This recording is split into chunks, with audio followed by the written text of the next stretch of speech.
সার্বজনীন মন্দিরের সামনে আজকে যে কবিগান অনুষ্ঠিত হতে যাচ্ছে, আপনারা যারা উপস্থিত আছেন, যারা পিতৃতুল্য সেই পিতৃগণকে এবং যারা মাতৃতুল্য মাতৃগণকে আমি আমার সশ্রদ্ধ নমস্কার জানাচ্ছি, প্রণাম জানাচ্ছি, আদাব এবং সালাম জানাচ্ছি। যারা বোনের মতন সেই ভগিনীদের এবং যারা ভাইয়ের মতন সেই ভাইদের আমি আমার ভালোবাসা জানাই। ছোট ছোট শিশু যারা আছেন তাদের প্রতি আমার স্নেহ। আমি একটি বিশেষ পরিস্থিতিতে বাংলাদেশের যে সংকট চলছে সেই সংকটটা আপনারা সকলে জানেন এবং বুঝেন।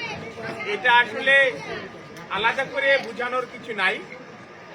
সেই সংকটময় মুহূর্তে আমি এই গোপালগঞ্জ 2 আসনের জাতীয় সংসদ নির্বাচনে একজন স্বতন্ত্র প্রার্থী হিসাবে দাঁড়িয়েছি। আমার পিছনে কোনো রাজনৈতিক দল নাই, আমি কোনো বিত্তশালী ব্যক্তিও না। আমি আপনাদের এই গ্রামেরই একটা সাধারণ পরিবার যেমন আছে সেরকম একটি সাধারণ পরিবারের সন্তান, কিন্তু আমি এই নির্বাচনে দাঁড়িয়েছি কতগুলো কারণে। ওখানে বসে সেটি আমি অনেকের কাছে বর্ণনা করেছি। আপনাদের কাছে শুধু এইটুকু বলতে চাই যে যদি আমরা অধিকার দাবি না করি, যদি আমরা কণ্ঠস্বর না তুলি, প্রতিবাদ না করি, তাহলে অবস্থার কোনো পরিবর্তন হবে না। অবস্থার পরিবর্তনের জন্য আমাদের অবশ্যই কথা বলতে হবে। সেই কথা বলার জন্যে, আপনাদের কথা বলার জন্যে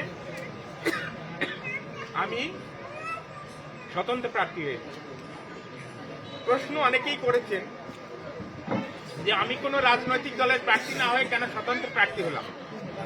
আমি বলেছি, বা আমি যেটা বুঝি, রাজনৈতিক দলের প্রার্থী হলে রাজনৈতিক দলের দাস হয়ে যেতে হয়। ওই দলের হাইকমান্ডের কথার বাইরে কোনো কথা বলা যায় না। কৃষকের কথা বলা যায় না, শিশুদের কথা বলা যায় না, শ্রমজীবী মানুষের কথা বলা যায় না। কোনো অন্যায় হলে ওই দলের লোক কোনো অন্যায় করলে প্রতিবাদ করা যায় না।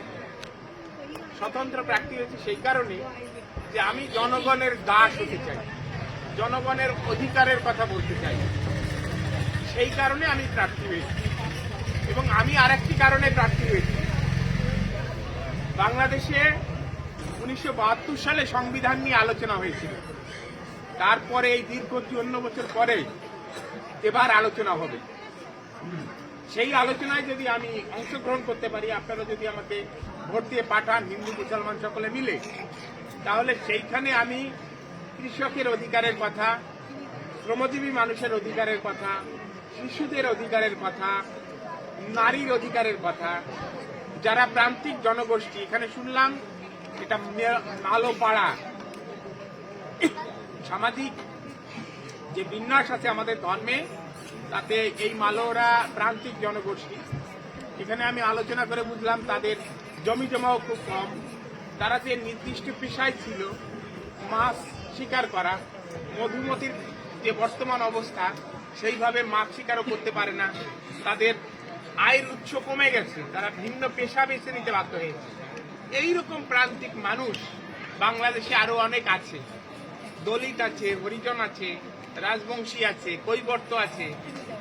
এই সমস্ত প্রান্তিক মানুষের অধিকারের কথা আমি বলি এবং পার্লামেন্টে গেলে আমি তাদের অধিকারের কথাও বলি।